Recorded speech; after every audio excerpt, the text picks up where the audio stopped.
வணக்கம். இன்றைக்கி நம்ம பார்க்க போகிற சமையல் இட்லி, தோசை எல்லாத்துக்கும் தொட்டு சாப்பிட்ற மாதிரி ஒரு சிம்பிளான டேஸ்டியான சட்னி எப்படி செய்யலாங்கிறத பார்க்கலாம். இப்போ ஒரு பேன் எடுத்துக்கலாம். இதில் வந்து நல்லா ஒரு 3 டீஸ்பூன் அளவுக்கு எண்ணெய் விட்டுக்கலாம். இப்போ எண்ணெய் நல்லா சூடாயிருச்சு. ஒரு 4 பல் பூண்டு சேர்த்துக்கலாம்.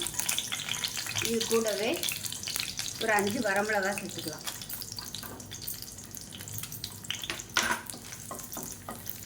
இது கூடவே சின்ன துண்டு புளி சேர்த்துக்கலாம். மீடியம் சைஸாக 2 பெரிய வெங்காயம் கட் பண்ணதை சேர்த்துக்கலாம்.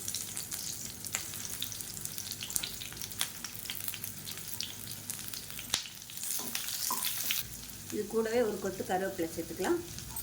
இப்போ இதில் ஒரு 5 பச்சை மிளகாய் சேர்த்துக்கலாம். வெங்காயம் வதங்குறதுக்கு உப்பு சேர்த்துக்கலாம்.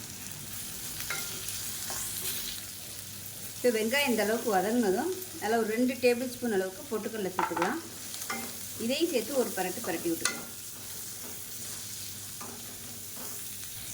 இப்போ வெங்காயம் இந்த அளவுக்கு வதங்கினதும் மெஷரிங் கப்பில் ஒரு 1/2 கப் அளவுக்கு துருவன தேங்காய் சேர்த்துக்கலாம்.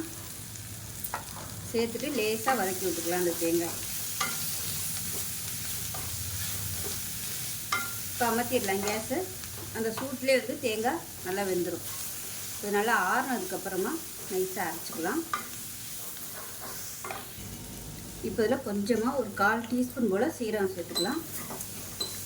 கேஸ் அமர்த்திட்டேன். கேஸ் அமர்த்திட்டு தான் சேர்த்துருக்கேன். இதனால் ஆறுனதும் அரைச்சிட்டு பார்க்குறோம்.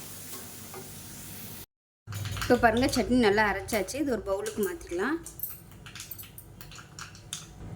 இப்போ மிக்ஸி அலசிட்டு தண்ணியை சேர்த்துக்கலாம்.